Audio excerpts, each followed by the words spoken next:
ফ্রিজের এ কোণে ও কোণে তো মাংস পড়েই থাকে যেখানে সেখানে, কারণ বাসায় যে ছোট ছোট বাচ্চাগুলো আছে এগুলোর তো মাংস ছাড়া মনে হয় মুখের ভিতরে কোনো কিচ্ছু ওঠে না। সকাল দুপুর সন্ধ্যা রাত মানে কি একটা অবস্থা। আর আমার মাংস দেখলে মনে হয় মাথাটা নষ্ট হয়ে যায়। তো কি আর বলবো, সকালবেলা তো আমরা নাস্তা খেয়ে চুপচাপ করে যে যার মতো কাজ করছিলাম, এর ভিতরে আমার ঘরে না একটা তেরা আছে। মানে তেরা বলতে বোঝেন তো নাকি? আমাদের এলাকার মানে এলাকার ভাষায় একটা কথা বলে, ওটা বললে অবশ্য অনেক এলাকায় আর কি সেটা গালি বলেও পরিচিত, তাই আর বললাম না। তো যাই হোক, ওই ঘাটতারাটা মানে এখন বলে যে আমি বিরিয়ানি খাবো, আর মাংস তো ছিলই। ভাবলাম যে না, একটা হচ্ছে সবজি করব আর হচ্ছে ভাত করলেই হয়ে যাবে।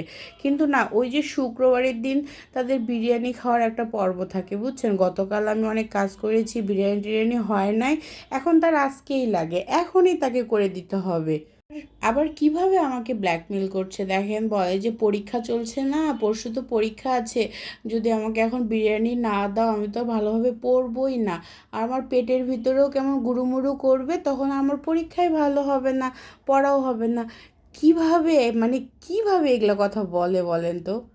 জানি না আর কারো বাচ্চা এভাবে বলে কি না, তবে আমার তো অনেক ভয় লাগে, আর আমি এমনিই মানে অনেক ভীতু একটা মানুষ, অল্পতেই ভয় পেয়ে যায়। আর আমার সাথে সবাই মানে এই সুযোগটা নিয়ে আর কি অনেক খারাপও মানে করতে পারে। তো যাই হোক, কি আর করার, তো অল্প একটু মাংস শুধু তার জন্যই বিরিয়ানি করে দিলাম, আলু টালু দিয়ে, যে যেমন মন তেমন দিয়ে খেয়ে নিবে, এই আর কি। তো টাটা, বাই বাই, ভালো থাকবেন।